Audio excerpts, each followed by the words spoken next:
Hello दोस्तों, welcome to all for my classes Daksha classes.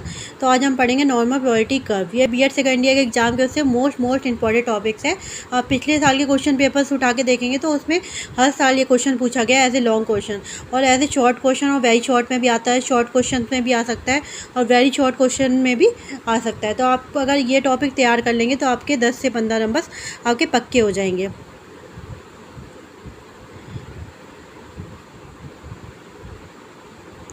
Most important है, ये 100% आता ही आता है। तो इसे एक एक पॉइंट अच्छे से समझाएंगे हम, और ये इसको टुकड़ों में बांट के हमने समझाया है कि 2-3 वीडियो में, ताकि आप ज़्यादा लंबी ना हो हमारी वीडियो। तो वीडियो को बिल्कुल भी स्किप मत करिएगा, और आपने अगर हमारा चैनल सब्सक्राइब नहीं किया तो प्लीज़ चैनल को सब्सक्राइब कर दीजिए और बेल आइकन को दबा दीजिए ताकि आने वाले नोटिफिकेशन आपको मिलती रहे।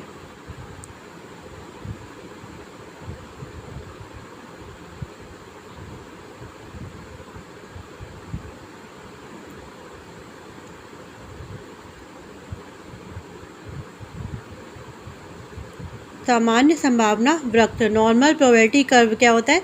When the score of any group are distributed equally और either side of the mean average, such distribution is called normal distribution and the graph of such score is called normal distribution curve, या इसे graph भी बोलते हैं, normal probability graph.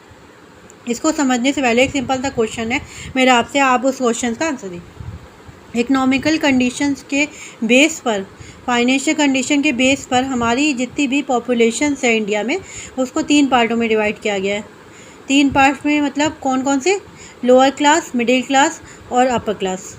तो इस तरह से पूरी पॉपुलेशन 3 पार्ट में डिवाइडेड। लोअर क्लास में वो आ जाते हैं जो गरीब लोग होते हैं, जिनकी फाइनेंशियल कंडीशन बिल्कुल भी अच्छी नहीं होती, गरीबी रेखा से नीचे होते हैं।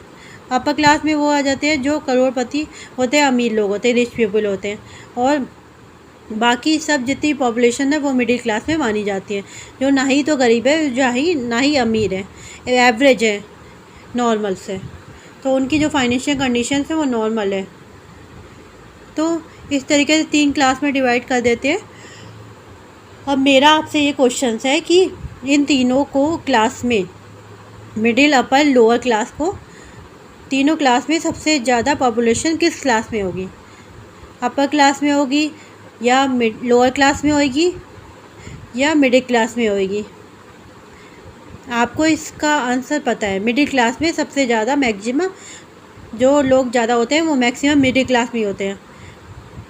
कुछ हिस्सा अपर में आता है और कुछ हिस्सा लोअर क्लास में आता है। बाकी सारा का सारा मैक्सिमम का जो पॉपुलेशन है वो मिडिल क्लास में ही रहती है। तो इसी तरीके से एक और एग्जांपल ले लीजिए।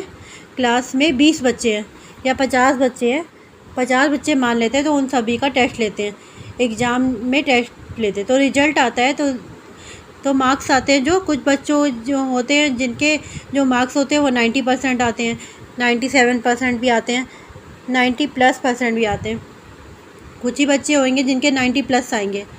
तो पूरी क्लास के तो 90+ नहीं आ सकते। कुछ ही बच्चे होते हैं जिनके 90+ आते हैं, और कुछ ही बच्चे होंगे जिनके 40% होगी, या 30% होगी, या 50% होगी, या 60%। कुछ ही बच्चे होंगे। मैक्सिमम बच्चों की जो परसेंटेज है वो किसके आसपास रहेगी? वो 70 के आसपास रहेगी। मैक्सिमम बच्चों की 60-70 ऐसे ही रहेगी। जो ज़्यादा इंटेलिजेंट बच्चे होंगे उनके तो प्लस में आएगी, 90+, और जो थोड़े वीक्स होंगे उनके 70 में, 70-60। जो मैक्सिमम होती है वो 60-70 के आसपास रहती है। अब इन दोनों बातों से हमें क्या पता चलता है? हमें ये पता चलता है कि आप कोई भी तरीके का डाटा ले लीजिए, किसी भी फील्ड में कुछ भी चेक करने के लिए, मोस्टली जो पॉपुलेशंस होती है, मोस्टली जो परसेंटेज होती है वो कहाँ पर होती है? एवरेज की तरफ, यानी कि मिडिल की तरफ झुकी होती है। मतलब हर चीज़ की एक टेंडेंसी है, चाहे वो आप प्यूपिल्स के बारे में बात करो या किसी भी डाटा के बारे में बात करें, तो जो वो होती है वो मिडिल की तरफ झुकी होती है।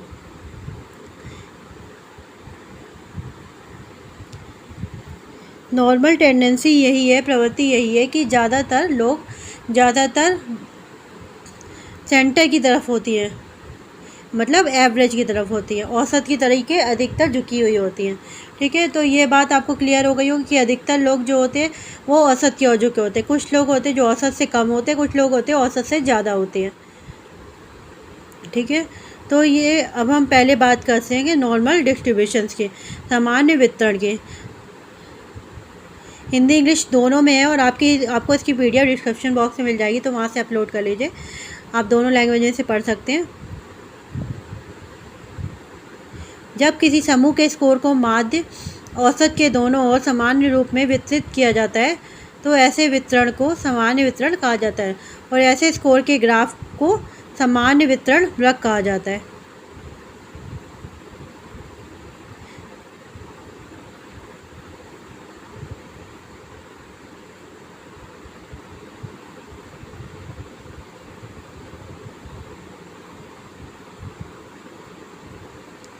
नॉर्मल डिस्ट्रीब्यूशंस, अब जब ऐसी कंडीशंस आती है कि अधिकतर जो लोग होते हैं वो सेंटर में होते हैं, एक एवरेज की तरफ झुके होते हैं, जब ये कंडीशंस आए कि एवरेज के दोनों तरफ, यानी कि कम साइड भी और ज़्यादा साइड भी, दोनों तरफ जो पॉपुलेशंस हो वो बिल्कुल इक्वल हो, मतलब यह हुआ कि जो मिडिल क्लास है, क्लास के अकॉर्डिंग हम बात करें तो मिडिल क्लास की जितने लोग होते हैं, अपर क्लास में अगर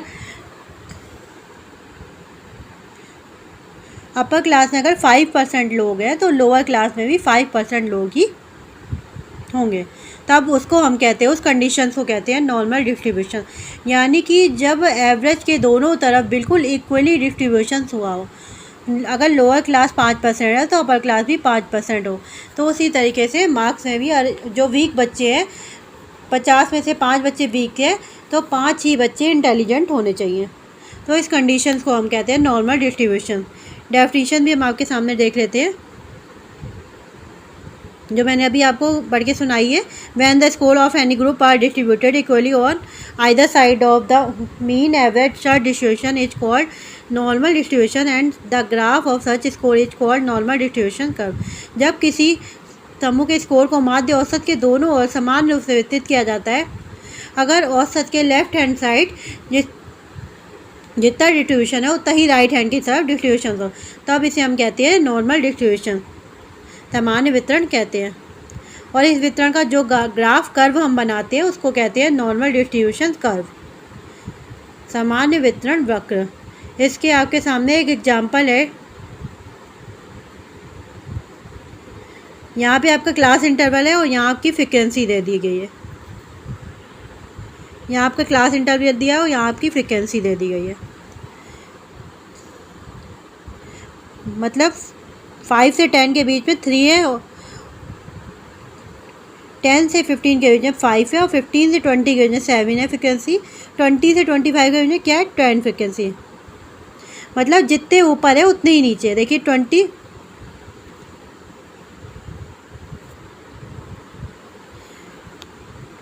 से 25 के बीच में 10 है, 10 के ऊपर जितने ही 10 से ऊपर के कितने हैं 7।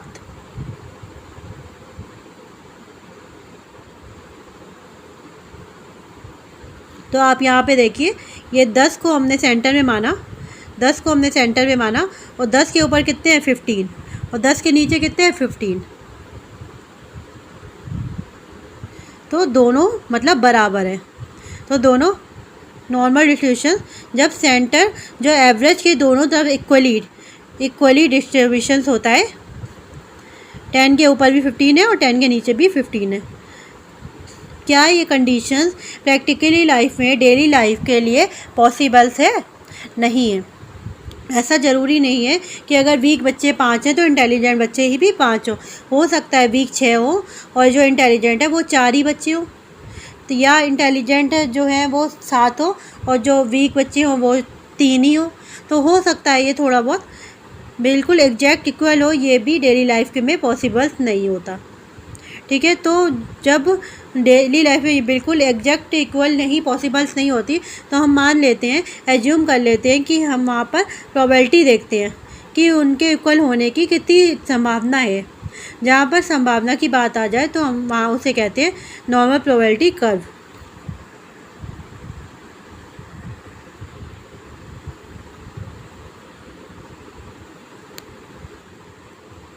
डेफिनेशन अब देख लेते हैं इसकी। सामान्य संभावना वक्र एक ऐसा सैद्धांतिक, आदर्श और गणितीय वक्र है यानी कि थ्योरेटिकल, आदर्श और गणितीय वक्र है जिसके अंक माध्य के दोनों और लगभग औसत के बराबर वितरित किए जाते हैं। यहाँ पर औसत नहीं आएगा, औसत यहाँ पे औसत नहीं आएगा, गलती से टाइप हुआ है ये, मतलब लगभग बराबर वितरित किए जाते हैं। एग्जैक्टली इक्वल होने की ज़रूरत नहीं होती प्रोबेबिलिटी में, बट अराउंड हम देख लेते हैं कि लगभग बराबर ही होते हैं। ठीक है, जैसे कि ये आपके सामने ग्राफ दिया हुआ है, ये आपके सामने एक डायग्राम दिया है, वक्र दिया है जिसे कर्व कहते हैं। अब यहाँ पर जो एवरेज है, जो मीन है, जो हमारा मीन है वो ये है, और बीच में पॉपुलेशंस है। जो हमारा मीन है ये है, बीच में पॉपुलेशंस है, मीन के दोनों तरफ इक्वली डिस्ट्रीब्यूशंस है। अब ये जो मीन है इसके दोनों तरफ इक्वली डिस्ट्रीब्यूशंस है। बिल्कुल एग्जैक्टली इक्वल डिस्ट्रीब्यूशंस होने वाली कंडीशन यहाँ ख़त्म हो जाती है, लगभग बराबर हो तो चल जाता है। ठीक है, तो ये normal probability curve, normal distribution को हमने जान लिया। जब औसत के दोनों तरफ, सिंपल सी भाषा क्या है, औसत के दोनों तरफ बराबर डिस्ट्रीब्यूशन हुआ हो, बराबर रूप से डिस्ट्रीब्यूशन हुआ हो, तब उसे हम कहते हैं नॉर्मल डिस्ट्रीब्यूशन। जब ये डेली लाइफ में, प्रैक्टिकल लाइफ में पॉसिबल्स नहीं हो पाती कि बिल्कुल दोनों तरफ एग्जैक्टली इक्वल हो। लगभग इक्वल हो जाता है लेकिन एग्जैक्टली इक्वल होना पॉसिबल्स नहीं होता। तो लगभग इक्वल होने के कोने को ही हम नॉर्मल प्रोबेबिलिटी कर्व कहते हैं, सामान्य संभावना वक्र कहते हैं। इसको हम शॉर्ट फॉर्म में एनपीसी भी कहते हैं। आपके एग्जाम में ऐसे भी आ सकता है, एनपीसी से आप क्या समझते हैं। तो ये थी नॉर्मल प्रोबेबिलिटी कर्व की डेफिनेशन।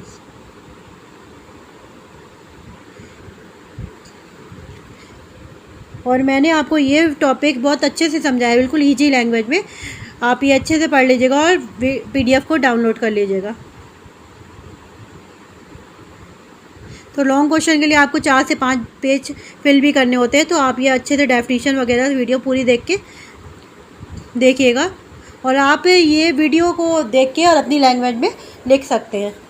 अगर आपको पता ही नहीं होगा तो फिर कैसे लिखेंगे, तो आप इस वीडियो को देख के अपने हिसाब से लिख सकते हैं। और आपको हमारा चैनल पसंद आए तो प्लीज़ लाइक, शेयर और सब्सक्राइब जरूर करिएगा।